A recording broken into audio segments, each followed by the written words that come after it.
العالمين الصلاة والسلام على سيدنا محمد وآله الطيبين الطاهرين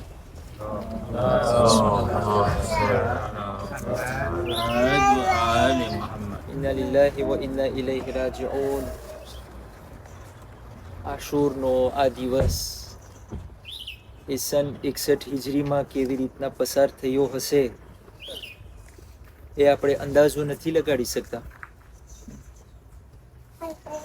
ઇમામ હુસૈન અલૈહિસ્સલામની શહાદતના મોકા ઉપર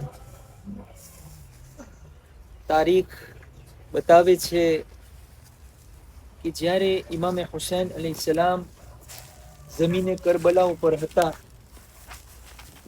અને શિમ્ર આગળ વધી રહ્યો હતો ઇમામ હુસૈનને કતલ કરવા માટે, ત્યારે ખૈમામાંથી એક બાળક નીકળે છે.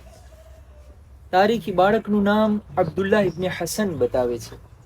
જનાબે કાસિમ અલૈહિસ્સલામના એક નાના ભાઈ હતા, 8 વર્ષની ઉંમર યા તો 9 વર્ષની ઉંમર.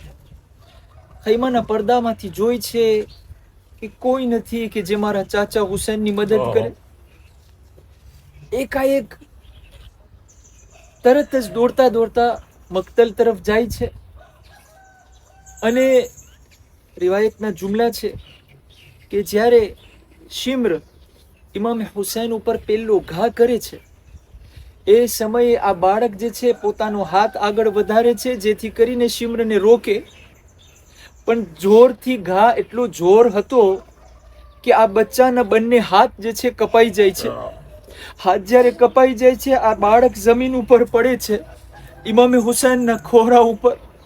મને યકીન છે કે જરૂર ઇમામે હુસૈનને ભાઈ હસનના એ કટકાના કલેજા યાદ આવ્યા હશે કે જ્યારે ઇમામે હસન અલૈહિસ્સલામના કલેજાના કટકા બારે નીકળ્યા હતા, પણ અઝાદારો આ જુલમ અહીંયા ઊભો નથી રહ્યો.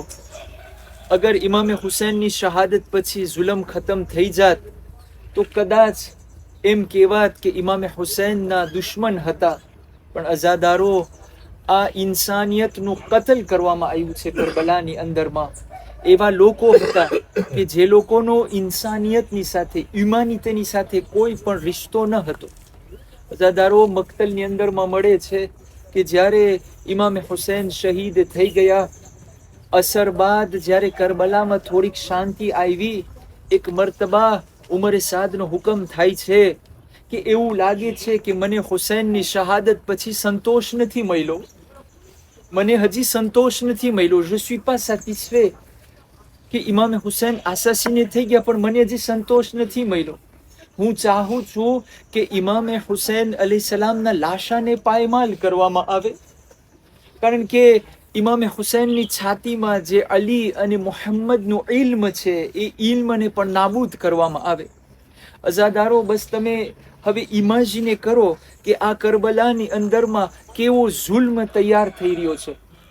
ખૈમાના પડદાને પકડીને બીબી ઝૈનબ જોઈ રહી છે કે અમુક કાવલીએ છે, તારીખની અંદરમાં મળે છે કે 10 કાવલીએ એવા હતા કે જે લોકો તૈયાર થાય છે અને કહે છે અમે ઇમામે હુસૈનના લાશાને પાયમાલ કરશું. અઝાદારો એક એકના નામ મોજૂદ છે કે જ્યારે આ મુખ્તાર અલૈહિસ્સલામ એક એકને પકડે છે અને એક એકથી બદલો લે છે, એ લોકો કોણ હતા અને શા માટે આ કર્યું હતું. પણ અઝાદારો તમે વિચાર કરો કે આ આશુરના દિવસે ઇમામે હુસૈન અલૈહિસ્સલામના આ લાશાને કેવી રીતના પામાલ કરવામાં આવ્યો હશે. એવા સ્પેશિયલ ઘોડાઓ તૈયાર કરવામાં આવે છે જેને જંગી ઘોડા કહેવામાં આવે છે, જે નોર્મલ ઘોડા નથી હોતા, જેના સાબો એકદમ જોરાતા હોય છે, જે ખાસ કરીને કોઈ લડાઈની અંદરમાં જ્યારે ભાતાઈમાં જાય ત્યારે અમુક એવા શારીર હોય છે કે જેને આ ઘોડા લઈ જાય છે. શા માટે? કારણ કે જ્યારે પણ ભાતાઈ થાય અને જે ભીતાંજો ઘેર મળે એ ભારી હોય, એ ભારી આ ઘોડા ઉપાડે છે. તો તમે હવે ઇમેજિને કરો કે આવા ઘોડા ઇમામે હુસૈનના લાશાને પામાલ કરવા માટે યુટિલાઇઝ કરવામાં આવ્યો. અઝાદારો 10 ઘોડે સવાર ઘોડા ઉપર સવાર થાય છે અને આ મક્તલે કરબલા તરફ આગળ વધે છે. પણ તારીખના જુમલા છે, અમુક લોકો આગળ વધે છે, કહે છે આય ઉમરે સાદ, આજે મક્તલની અંદરમાં અમુક એવા લોકો છે કે જે હુસૈન સાથે શહીદ થયા છે, પણ અમારા ત્રિભીવાળા છે, અમારા સગા છે, અમારા સ્નેહીઓ લોકો છે, અમારા ફામીમાંથી છે.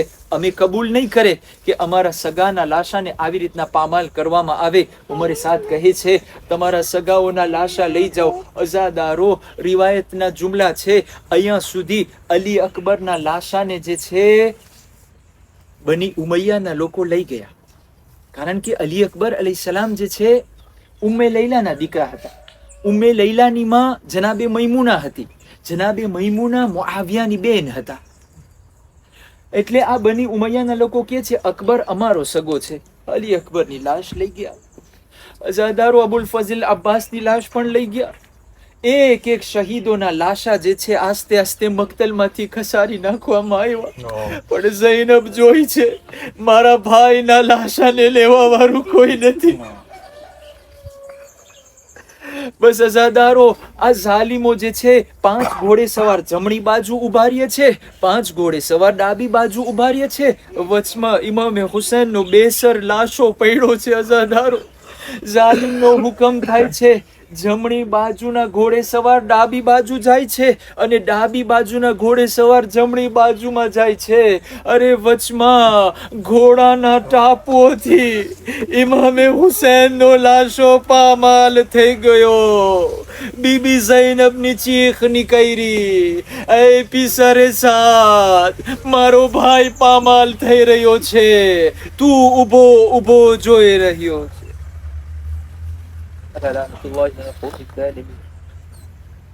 سيعلم الذين ظلموا ينقلبون إنا لله وإنا إليه راجعون. ماتم حسين. يا حسين.